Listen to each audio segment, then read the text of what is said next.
Isang transport package assistance ang ibibigay ng pamahalaan simula sa susunod na linggo. Ito ang resulta sa huling pakikipagpulong ni Pangulong Ferdinand Marcos Jr. sa Uplift Committee, kung saan ilang hakbang pa ng pamahalaan ng kanyang inanunsyo na ipatutupad at inaasahang makakatulong para mabawasan ang epekto ng patuloy na pagtaas ng produktong petrolyo.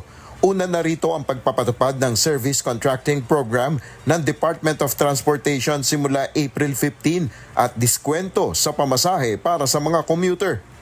Sa ilalim ng programang ito, babayaran namin ang ating mga operator at driver ng mula 40 pesos hanggang 100 piso kada kilometro. Dagdag ito sa kanilang kita mula sa pamasahe. Para naman sa mga commuter, may kasamang hindi bababa sa 20% na diskwento sa pamasahe. Ang mga ruta ay nakatuon sa mga lugar na may koneksyon sa tren at pangunahing mga bus route upang maging mas maayos, mabilis at maaasahan ang biyahe.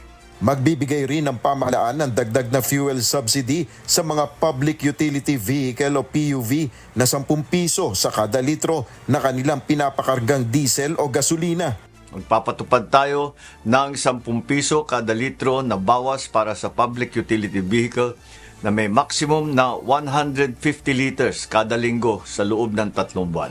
Sisimulan muna natin ito sa NCR sa susunod na linggo.